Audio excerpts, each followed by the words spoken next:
Sri Vasudevanand Saraswati, Chapter 7. His Occult Powers, that is, Siddhis. Biographies of saints of all religions the world over are replete with instances of supernatural phenomena performed by them and the occult powers possessed by them. The traditional approach of a common man to the study of such saints is mainly characterized by his curiosity for the miracles performed by them and then judging their spiritual status in proportion to the variety of these miracles. The common man seems to ask, what wonders can he do? The judgment is based on the reply given to this question. Sainthood, in his opinion, means superhuman faculties for miracles or the siddhis and nothing more. It is a sad fact indeed that this attitude is considered to be the only appreciation of the saintly life. Let us not be a prey to this belief that miracles are the only things to be glorified in the saint's life. Let us remember that there is something more divine, more of a reality beyond the earthly expressions of his superhuman powers, and that something constitutes his total spirituality or divinity in life. Life of our saint V. Saraswati gives ample evidences of his miraculous abilities to those who are eager for them. It will not be out of place here to note some of them, certainly not with the purpose of glorification of his life, for it needs no such attempt for it by us, but with the purpose of recording with reverence and humility how this saintly soul lived and moved in the world with the single purpose of guiding the faltering steps of the bhaktas to the right destination, namely faith in God and his righteousness, and how he tried to do it by using all the powers at his command, even by allowing himself the occasional pleasure of showing the free play of his spiritual ultramundane powers. One of the marks of a true sage enumerated in the Gita is Sarva Bhuta Hiterat. The sage is always mindful of the well-being of all creatures. V. Saraswati justified this trait also. Even before he came to be recognized as a regular sannyasi or assumed the change in his nomenclature as V. Saraswati, he had already been known to the community around him as a person possessing divine powers, secret Shaktis, and naturally many a soul anxious for getting their wishes fulfilled gathered around him. Their numbers were legion.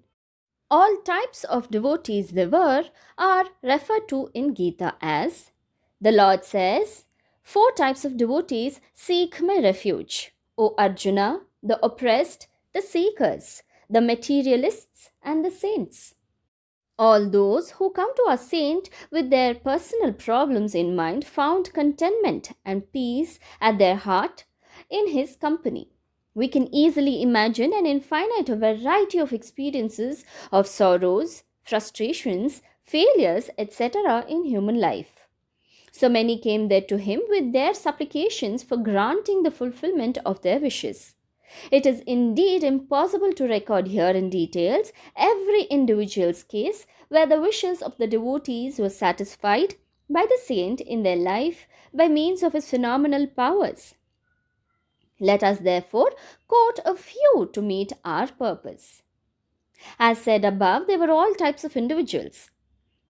There were women among them, of course, whose natural devotional disposition and the sense of belief in saints are well known all over the world. Among such women were those who were not blessed with children and who came to him with their prayers for granting them the bliss of motherhood in their life. Their prayers were granted. Some again were those whose married life was a sad tale of sorrows and suffering due to incompatible tempers of their husbands or grave pecuniary tortures in the daily life.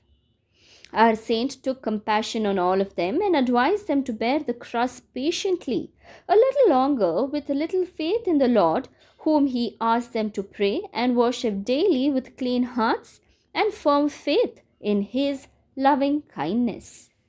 If these instances are like to be taken as mere coincidences by those whose intellectual vanity and excessive confidence in the power of human reason warrant them against faith in such saintly miraculous powers, there are other records in this matter which will oblige such doubting Thomases to give a second thought to their hasty and vain assessments of life of a saint, and will leave them baffled at the mystery of his grace shown by him to his loving and simple hearted devotees. The greatest secret or mystery of life is death.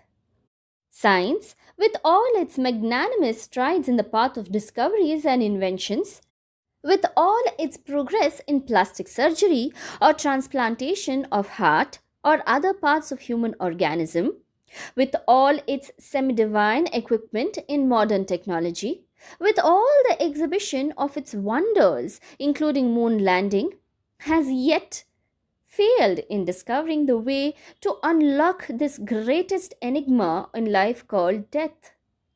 Our saint helped seriously sick patients to their recovery and even restored the dead to life.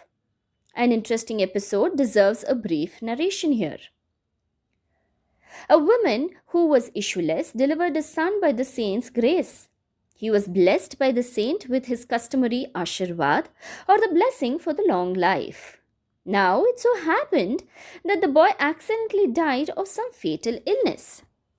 Neighbors and relations gathered together and prepared for his cremation. But the weeping mother refused to hand over the dead body to the people who had gathered there to cremate him. She refused to believe that he was dead. She asked them all to leave her alone and reminded herself and others of the blessing of her Gurudev, our saint, that the boy would live long. She took the dead body with her and went to the shrine of Lord Dattatreya and profusely bathed the Lord's feet with her tragic tears, demanding the fulfillment of the pledge and the Ashirvad about her son's long life. Gurudev appeared on the spot and prayed himself to Bhagwan Dattatreya for granting her prayers. And immediately, in the midst of the crowds gathered there to dissuade the woman from her mad obstinity of refusal to create the body, he sprinkled some holy water on the motionless body from his sacred kamandalu or the water jar, and applied the holy ashes to the forehead, addressing the dead boy just like Jesus Christ. "Arise and look at me." And lo, the wonder! He rose as if out of his natural sleep and wondered why so many had gathered there around him. The boy, who was brought back to life, lived many years and became one of the most faithful devotees of the saint. His name was Vishnu and belonged to a branch of Conquer family related to the maternal side to our saint. This is just an instance in point of an Artha Bhakta, a soul who is tortured by the deepest agonies of life. But the Artharthis or the materialists also would not less in number. As is our common experience, saints and sages are more often hunted for by the pleasure seekers of the world, with the hope of putting into service the saints' grace for their worldly ambitions, than by the sincere saints seekers of the spiritual truth on this earth. Gita has named such souls as Artharthi, the Philistines and the materialists. Those having faith in the powers of our saint and deep reverence for his divinity would flock to him in supplication for their material wants. A person would come to him and pray for better days in life to come. Some again would beg of his grace in securing emoluments in their services, promotion to higher posts, and reputation for success in the field of life. Others wanted his grace for recovery of material losses, victory in litigations at the courts, and such other causes, the like of which is a common register in the worldly run of mankind. Our saint would grant success to each according to his sincerity and faith in the Lord and clean spirit within. Only our holy intentions will be granted by God, was his way of blessings and grace. He never sympathized with the evildoers, nor did he connive at the evil intentions of those who approached him with prayers for their success in their desired ends. Far from it, he had the spiritual courage even to be apparently harsh and outspoken when he was sure that he was approached with malevolent purposes.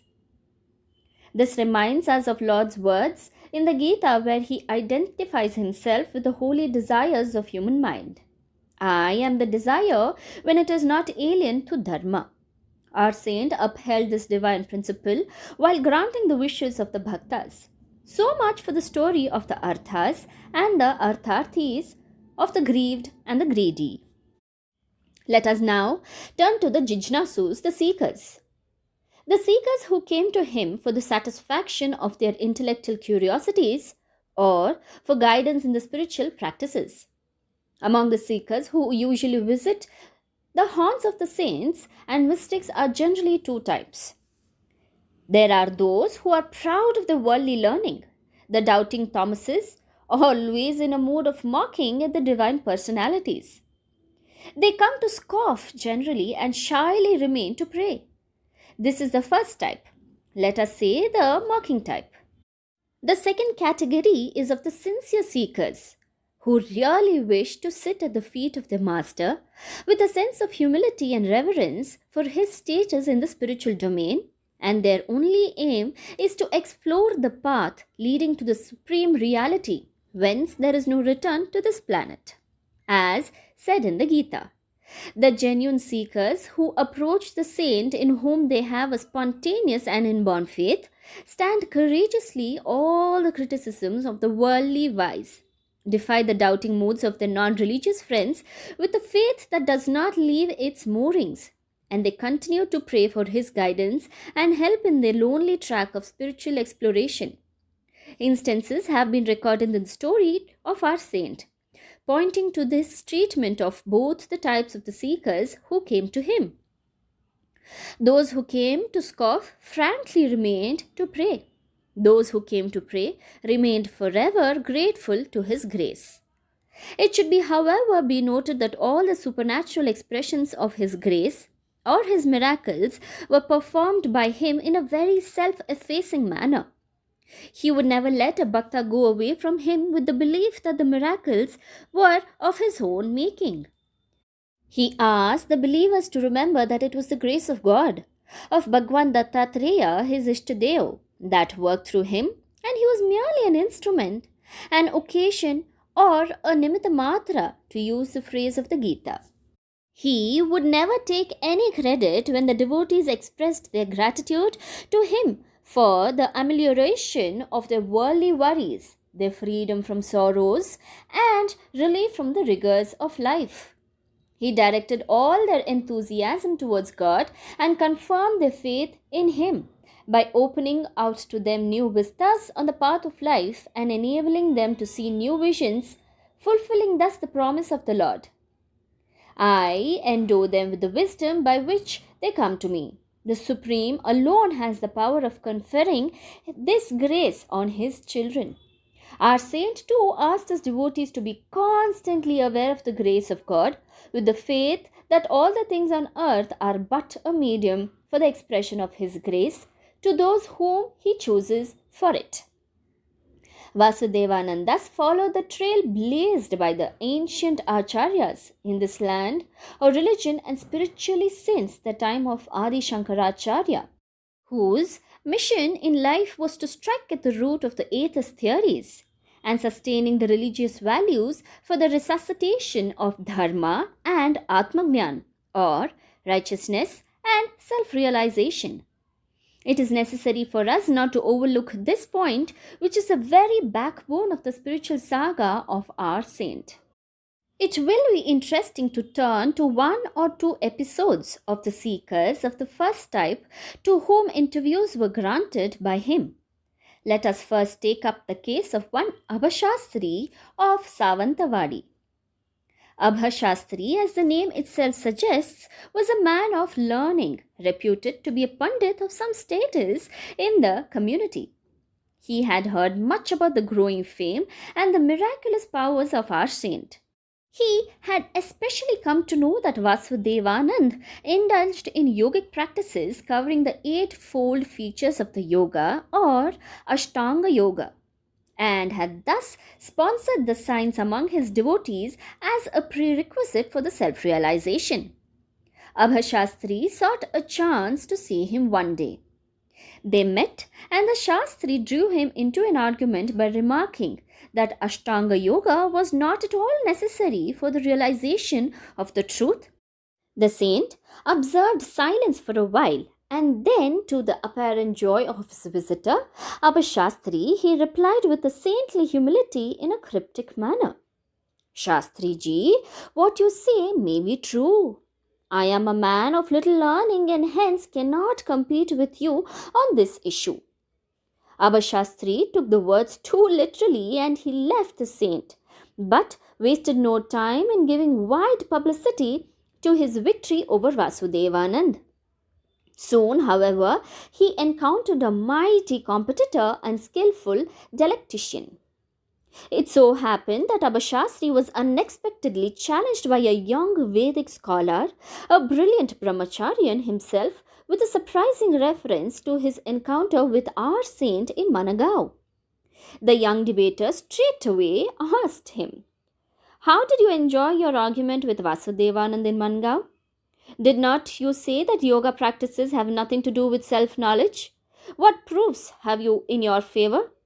The young scholar did not even wait for his answer and went on quoting chapter and verse from the Shastras in support of his stand against Abhashastri's opinion and obliged him to accept that what he had held so far to be true was an absolute vanity and total ignorance of the truth.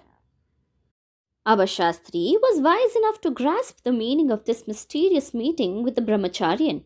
He believed at heart that the young student was none other than the Lord Dattatreya himself. He realized his folly and returned to Managaon. Reporting the whole story to the saint, he begged pardon. The saint forgave him, of course. Abhashastri became his humble devotee thereafter.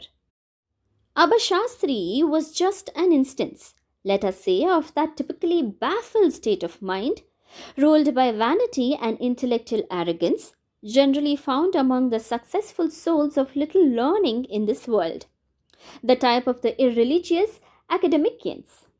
This academic vanity is sometimes nourished even with partiality to languages as mediums of argumentations or metaphysical dialects.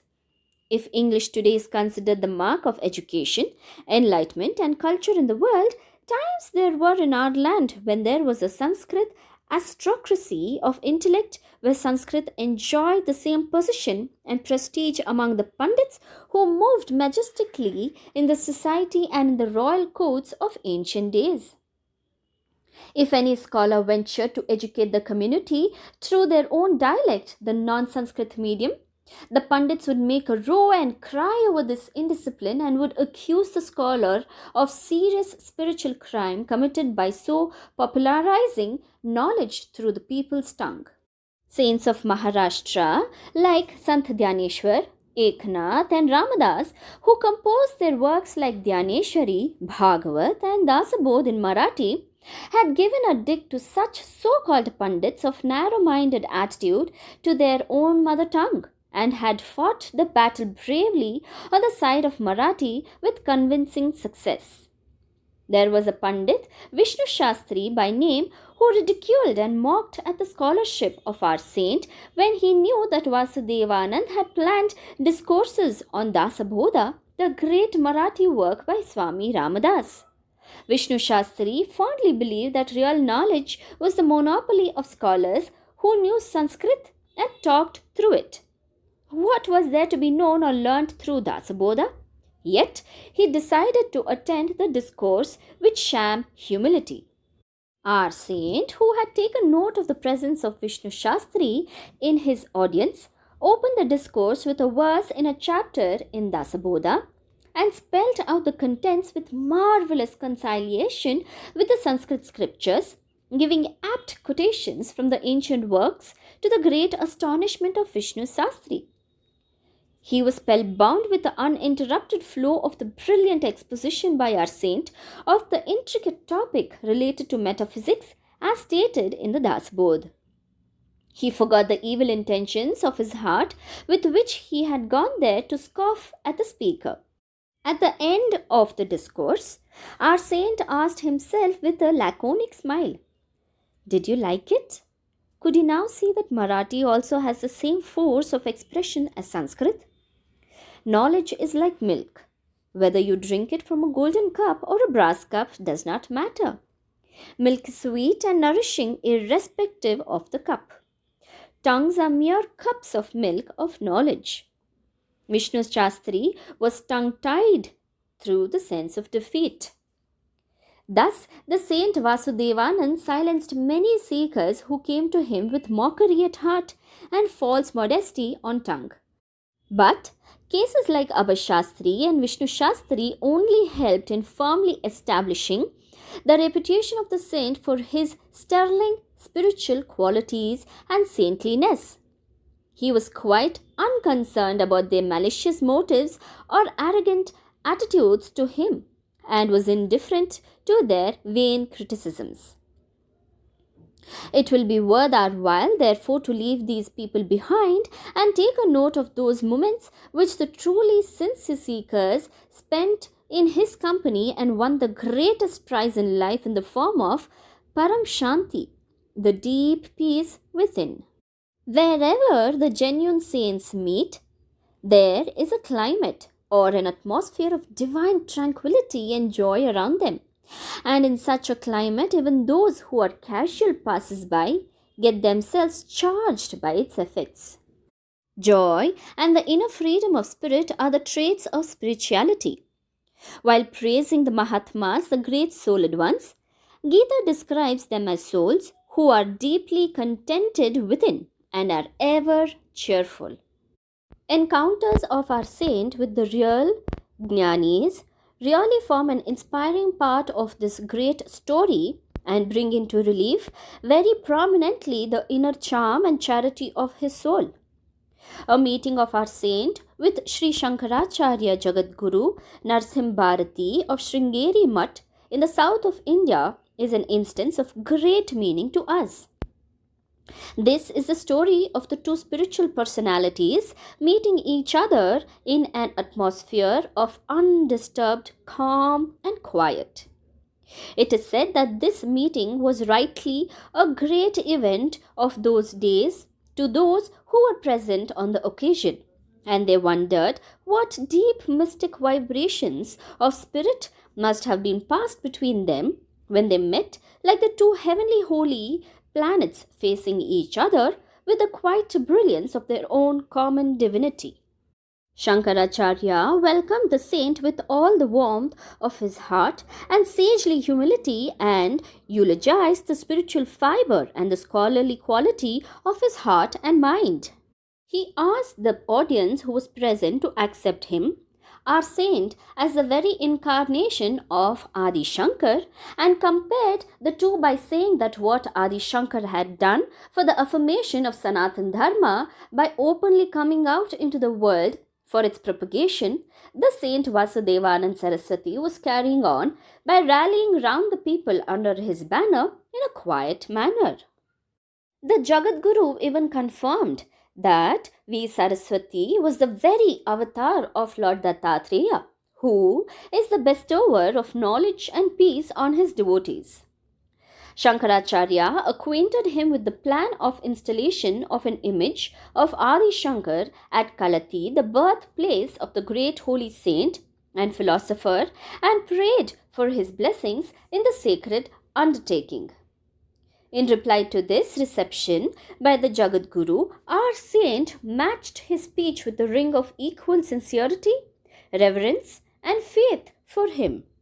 He asked the devotees gathered there to remember that the Jagadguru himself was the most befitting heir to the sacred throne in the ancient mutt of Sringeri and had brought grace to the spiritual seat by his deep learning, austerity, and devotion which can be expected of the worthy occupant of the seat which was the center of religion and philosophy, dharma and adhyatma, since the days of Adi Shankaracharya. To quote the words of Kalidasa with a little variations, the sentiments of the Bhaktas at Sringeri may be summed up as: for the people of Sringeri, both of them were persons worthy of adoration. Jai Thembe Swami.